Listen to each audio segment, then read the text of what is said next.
Victoria's rental market has just taken another hit. This time, it's landlords and agents under the spotlight. Consumer Affairs Victoria has rolled out the latest phase of its rental task force crackdown, and it's big. From now on, landlords and agents can no longer advertise rental properties with price ranges or the old contact agent tag. Everything must now show one fixed price, no exceptions. The goal, according to the state, is to make pricing more transparent for tenants. But let's be real.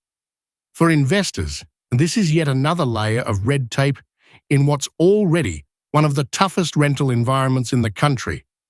Since this task force was set up last year, it's already handed out 90 fines totaling more than $750,000. Most of these were for so-called rental bidding, where tenants make offers above the asking rent to secure a property. That practice has technically been banned since 2021, but now it's going a step further. From next month, landlords won't even be allowed to accept unsolicited offers. In other words, if a tenant wants to pay more, the landlord has to say no. At the same time, major listing sites like realestate.com.au have already updated their systems so agents can only post fixed rental prices. The government says this will free up the task force to focus on other issues, like minimum housing standards.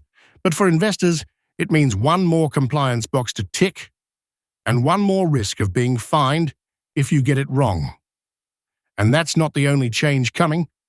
From November 25th, the notice period for rent increases and evictions jumps from 60 days to 90.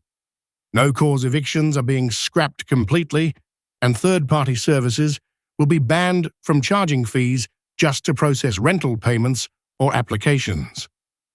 All these reforms are being sold as wins for renters, but investors are left asking, when do we get a win?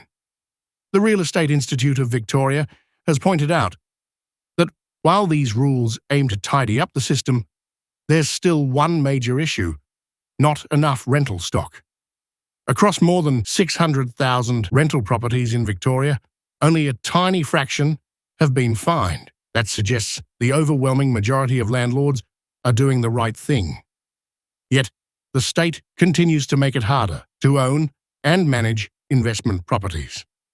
And that's a problem, because with building approvals still below target, Victoria desperately needs more investors, not fewer.